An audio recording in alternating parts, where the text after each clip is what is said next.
It is Yeah, good morning, Mayor. Good morning, Rabbi Levitt. 2nd of September, Rabbi Levitt, Nehemia. Morning, Rabbi Levitt. Good morning, Lou. Good morning, Maria. Oh, good morning, Roy. Good morning, Roy.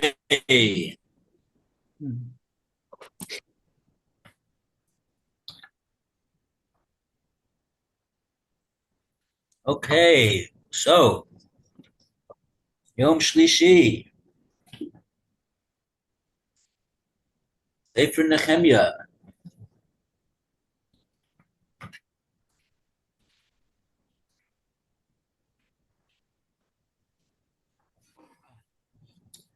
Oh, what happened? Oh, we still have a picture. There is a picture. You could still see me. Looks like it. We can see you.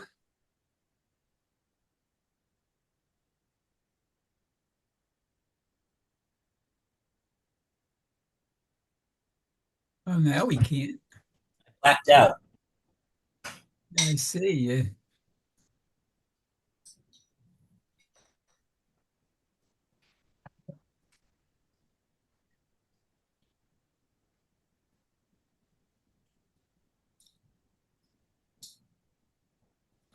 Zoom is not responding. Generate a crash report to help Zoom resolve this problem. I usually say no. Yeah. Okay. Okay. So for whatever reason, Maybe the log out and video is not come in working. again. Try coming in again. No, you're the host. I wouldn't do that. Ah, We don't have to see you.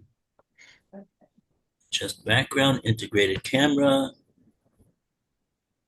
Okay. You can click on video on the little arrow next to the video, and you can view video settings and see what camera it's using. Oh,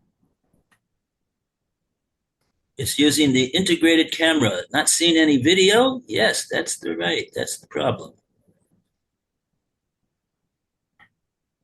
Um, can you change to the okay, fine. no? Let's not waste any more time with this. Let's learn. Okay. Good idea. So we're up to Pasik. Um, what Pasik we're up to? We're Pasik, up to Pasik Gimel and Perik Vav. Yep. Okay. Oh yeah. So we got back. Chapter 6 returns to the subject of the narrative of chapter 4 about the enemies of Yehuda and Binyamin, their resistance to the establishment of a viable Jewish community centered in Yerushalayim. That's basically what their complaint is. Keep the Jews out of Eretz Yisrael. That's basically what their agenda is. So now they realize that why is it that Eretz Yisrael has new life?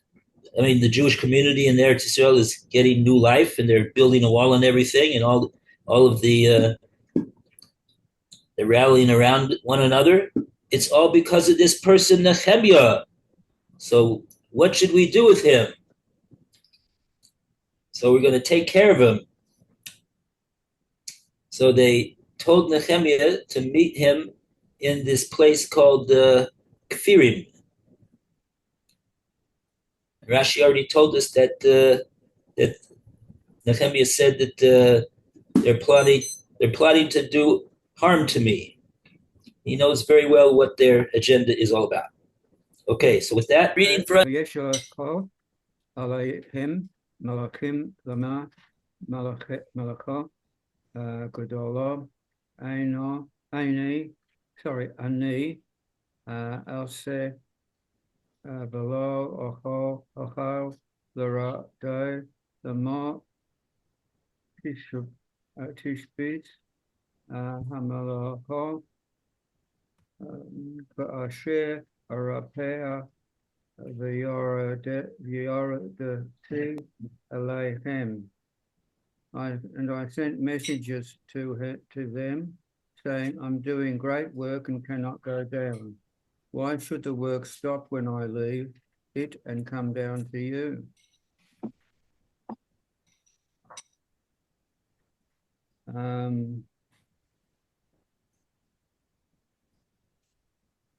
I'm doing great work of the buildings of the city. Other editions read of the buildings of dust. Urgent work. And why should buildings stop? Why should the work be curtailed when I leave it? Literally slacken my hand from the building and come down to you to speak with you and to meet with you. That's all I have. It's slightly different interpretation, translation. Okay, good. So let's go to the next pasuk.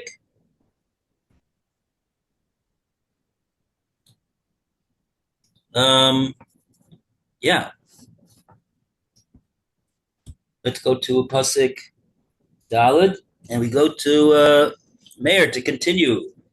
Oh, Dalit. Okay. Dalit says, Vayishlechu Elai kadavar hazeh arba pa'amim va'ashiv otam kadavar hazeh. So they sent me this message 4 times, and I replied to them the same way. That's interesting. No Rashi. I know. Wow. I've got a little slightly different here. It's got and they sent me 4 times according to this wording, and I answered them according to this wording. Oh, wow. It's a bit different. No, it's slightly different, but it's Sort of, but no comments on it.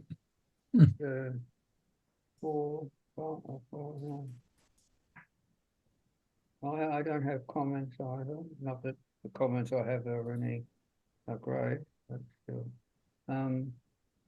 But the translation I've got seems to emphasize the wording of the letter of the message that they gave to Nehemia. It's Sanballat and Geshem sent to him.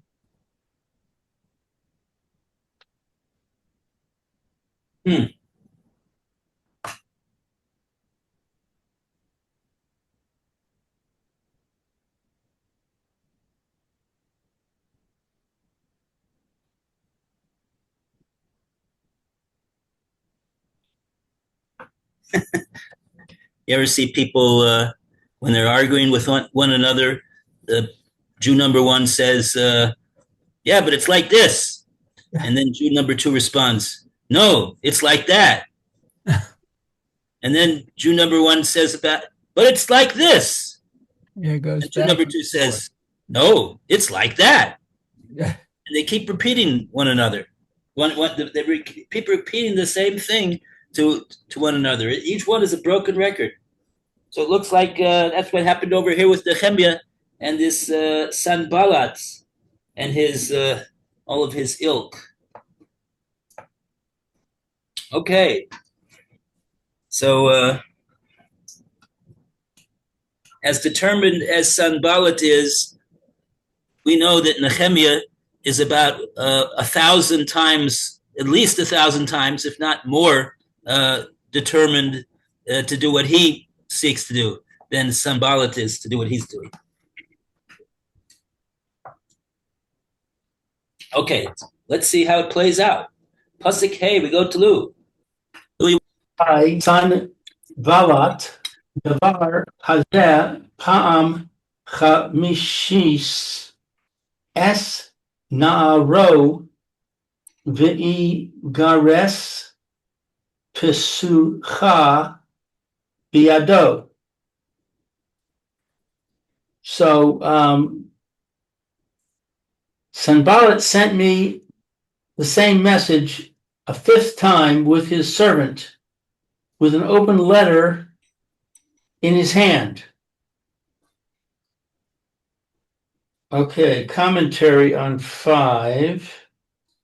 The same message, literally like this word, with his servant. Sanballat sent a fifth invitation, conveyed orally by his servant, to meet at Chephirim, according to the Malbim, with an open letter. In addition to the invitation, servant carried an open letter, i.e. unsealed, according to Mitsudos, and unrolled, according to Ibn Ezra. Sanballat wished to show that he was not being secretive, but had sent the letter openly so that anyone might read it.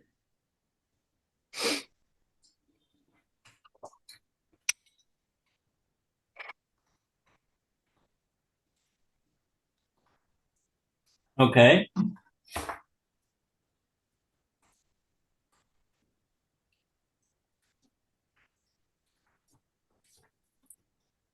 Mm-hmm.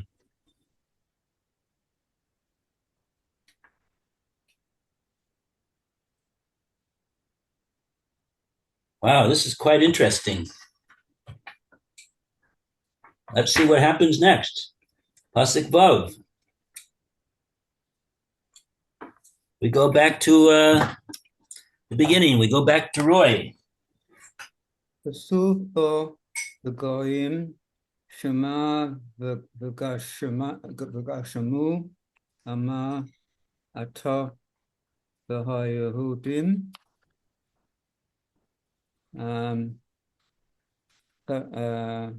koshavim limarod al kain atah boneh hahama v'al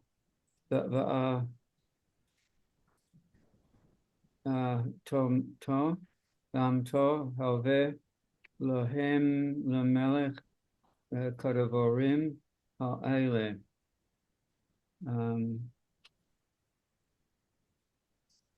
It was written in it. There was an open letter in the servant's hand from Sanballat. It is written in it. Was written in it. It is heard among the nations, and Gashmu says that you and the Jews are plotting to rebel.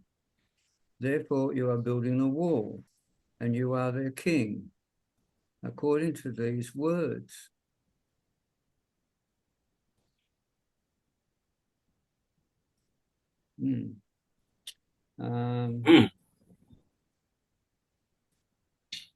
Okay.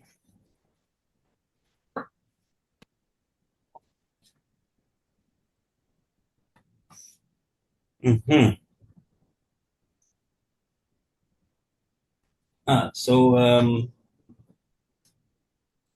we have some commentary over here.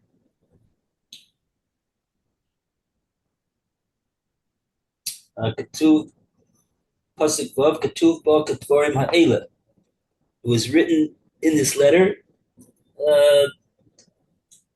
things like this. What does that mean? Things like this. Ketvorim Ha'ela.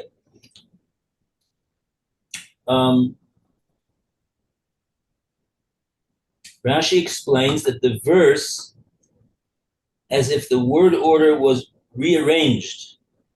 And this phrase, which is attached to the beginning of the verse, Katuv Bo Ketvorim Ha'ela, In it was written these words. Other commentators interpret the phrase in the context of the end of the passage. Okay. This note leaves me with a question mark. What's the whole issue of having it at the end or at the beginning of the pasuk? That the commentators make a big deal out of how it's supposed to be understood. But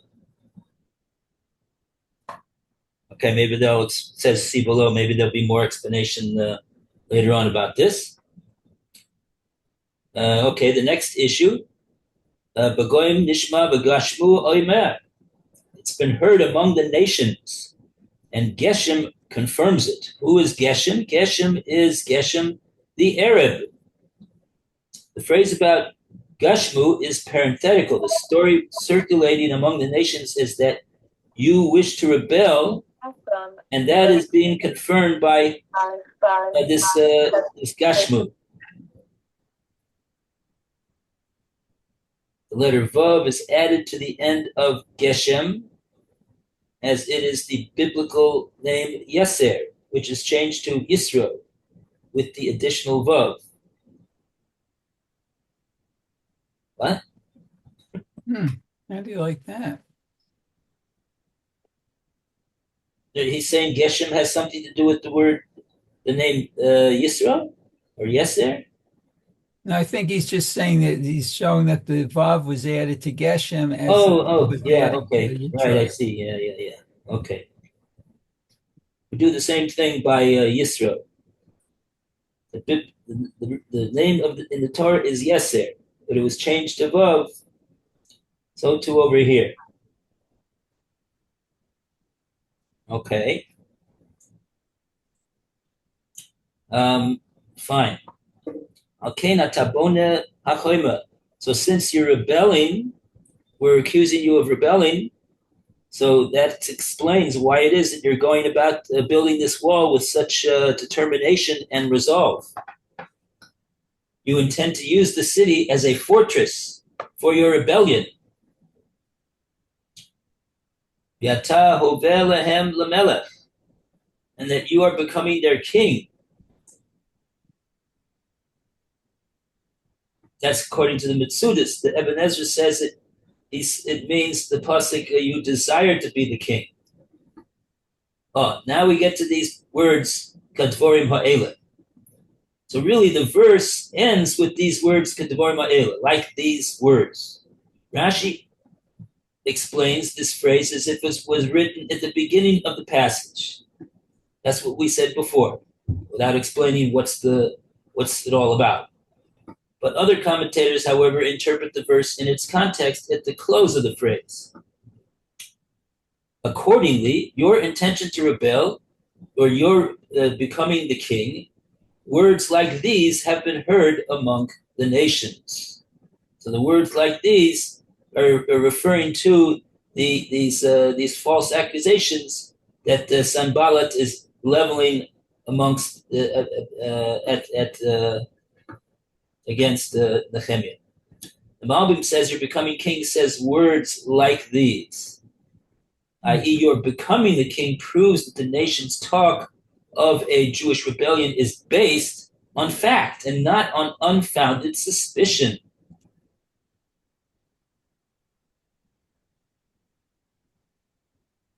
Well, where is the evidence that Nehemia has designs to become a independent king and not simply a vassal governor of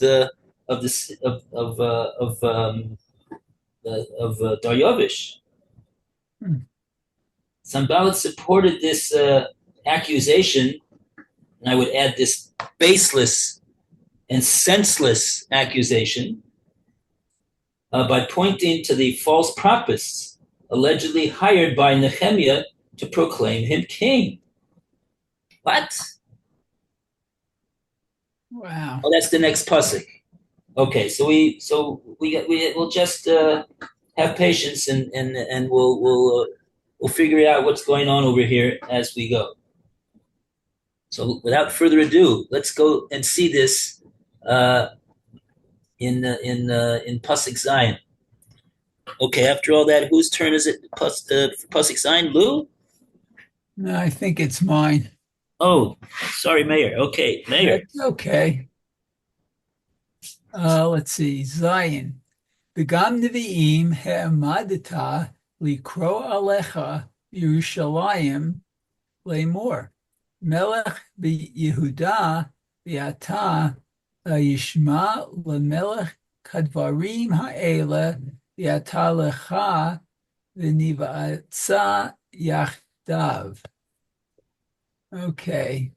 And that you have also set up prophets to proclaim about you in Jerusalem, saying, there is a king in Judah. Now, these things will be heard by the king.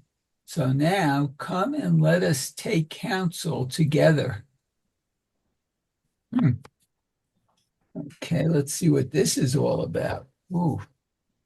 Okay, so Vigam, and that you also have. The entire verse is part of the leather, according to Rashi. Nevi'im, prophets, although Nevi'im are generally rendered prophets, here Rashi and Mitsudo translate speakers, Sfatayim, the speech of the lips, from Isaiah. It's reference from Isaiah. The word Nibah, literally prophecy, need not refer to predicting the future.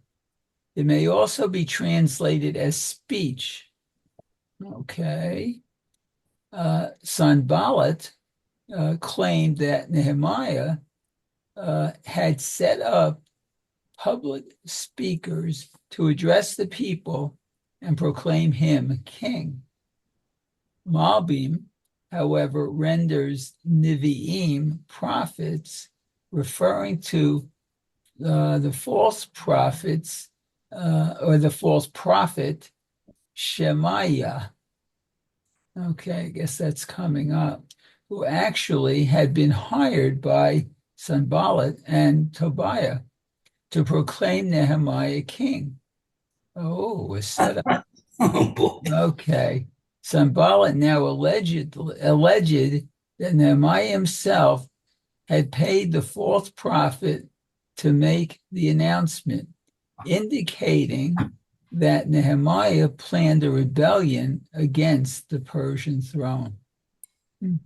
Sounds like United States politics all over again here.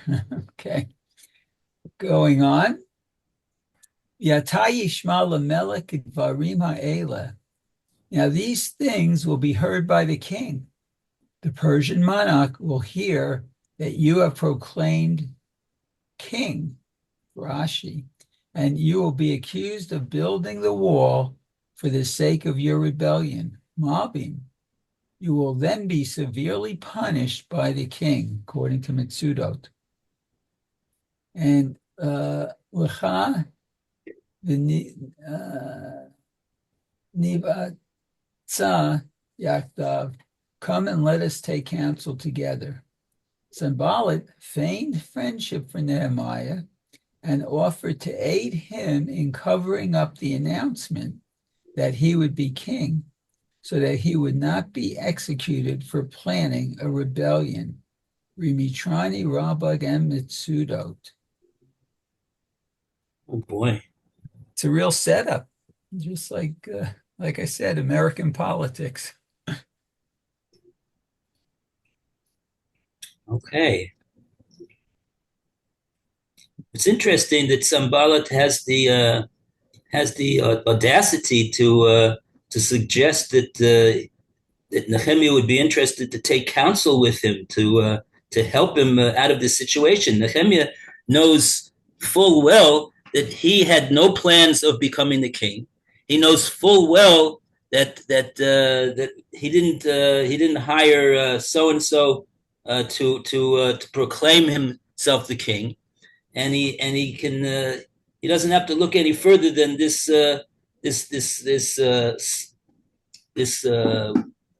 individual over here it's a very charitable way to call him, an individual, that he was the one that was doing all of this. It's quite an amazing move that this Sanballat is pulling over here.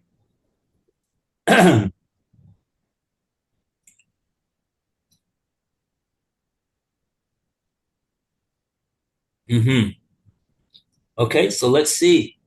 One thing is for sure, though, that based upon all these things that Sanballat has done, Nehemia definitely would seem, by conventional wisdom, to be in hot water, and very hot water. So what's he going to do? Let's see.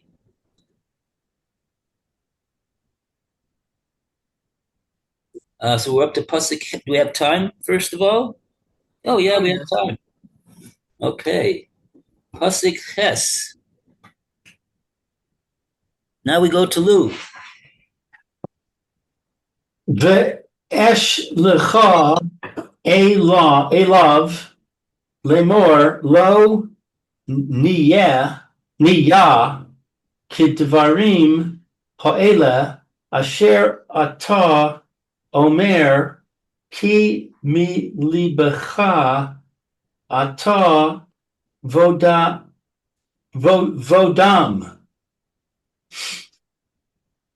I sent word to him saying, these things that you say have never happened. You have fabricated them in your heart.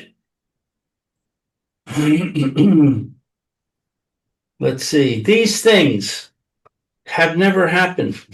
Your claim that the nations have heard that I plan to rebel is false, according to Mitsuros, as is your allegation that I set up false prophets who would proclaim me king, according to Malbim.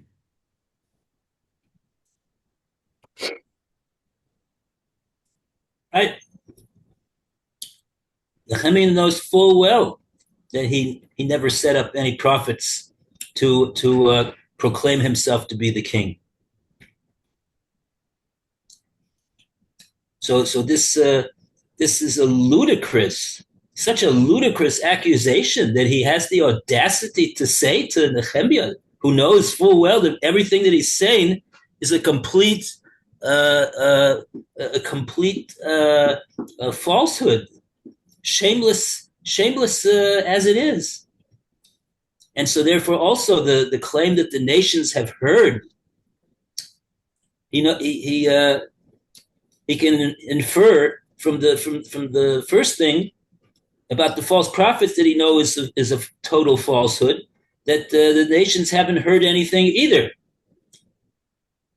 So he said that lie and he said that lie. So basically what he's saying back is that everything that you've said is totally false, and it's all a shameless fabrication.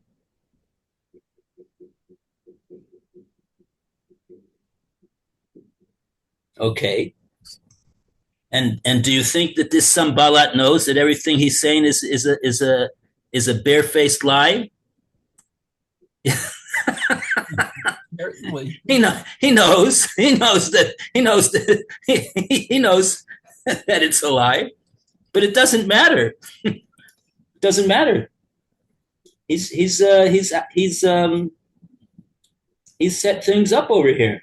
Mm-hmm. Okay.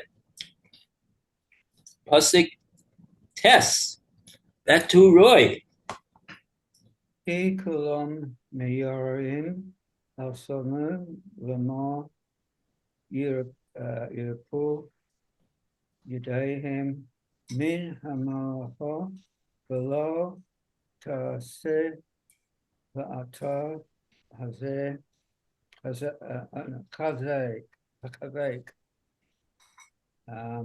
es yodai. For they all fear us saying, let their hands be slackened from the work, and let it not be done, and now strengthen my hands.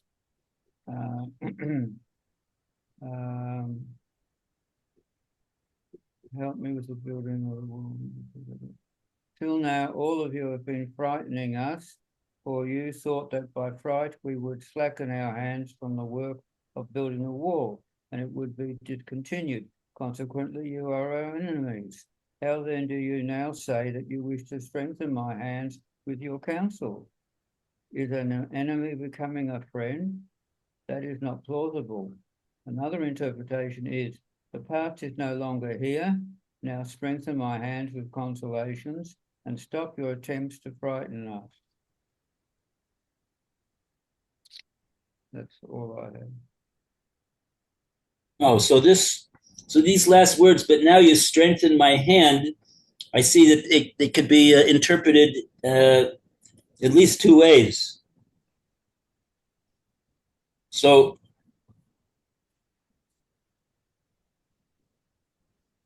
right, like the Ibn Ezra says, you're only trying to intimidate us into halting the work, and this is what you've done in the past as well. You've only tried to frighten us into stopping the work, and so therefore, what is this? What is this counsel and friendship and help that you're offering over here? It's a shameless deception.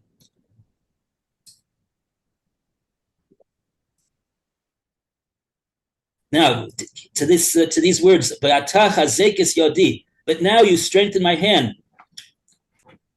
Nehemia is incredulous at Sanballat's offer of friendly understanding. These words, but now you strengthen my hand. It's what we would say in the Gemara, a bitmia. And now you're coming to strengthen my hand. Your desire has always been to oppose me and be mavatal everything that I do, and be an opponent in my way. And now you're telling me that you want that I should come and take counsel with you. That's one way of explaining these words. But the other way is, this is actually, there are going to be three ways, I think. Others, however, Ibn Ezra and the Mitsudas understand this verse as a conciliatory remark. Nehemia is trying to placate and pacify this wild animal over here that he's talking to. Strengthen my hand means, listen, Sanballat, let's just forget the past and let's put down the weapon and just strengthen my hand. Okay, that's another way, a second way of understanding these words. And the third way is from the Rimitrani and the Ralbag. This phrase is a description of Nehemia's own feelings. Their intentions are to weaken our work, but the effect is the opposite. And he is announcing this to Sanballat. He's saying, you think that you're going to weaken my hand? All you have done is strengthen my resolve to build this wall.